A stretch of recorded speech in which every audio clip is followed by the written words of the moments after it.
Hello and welcome to Tensar Ground Coffee. A few minutes on ground engineering to enjoy while having your coffee. While continuing with the Ask Andrew season, a question just in. It's from Sandy Gravel, and she asks, can structures absorb carbon?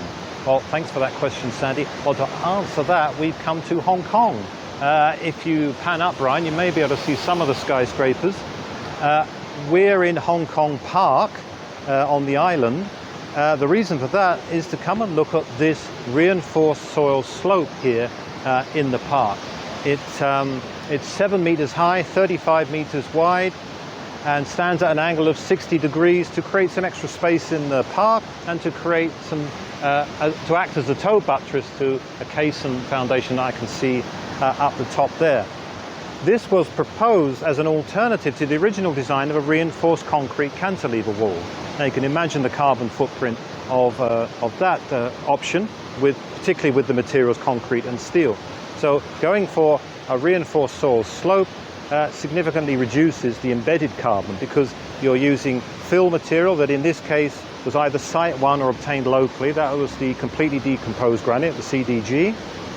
And the embedded carbon in the geogrid reinforcement is much lower than with concrete and steel. So the reason this slope can stand at 60 degrees is due to the layers of geogrid reinforcement that are within the fill that you can't see.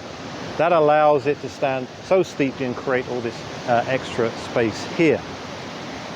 So not only is the embedded carbon much less than with the reinforced concrete cantilever wall, you can also vegetate reinforced soil slopes. As you see here, this is a lovely example with all this lush tropical vegetation.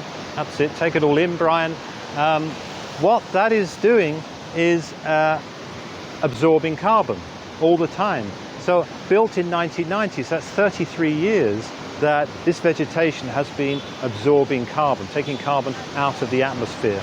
We've done some calculations and we think that this structure is pretty close to absorbing all the carbon that was embedded and associated with the construction. So it's getting close to a carbon neutral structure. And with the design life of 120 years, this will then continue to actually become a carbon negative structure. So there you go, Sandy, a brilliant example of a structure that absorbs carbon. So that's all for this episode of Tensar Ground Coffee from Hong Kong. See you next time.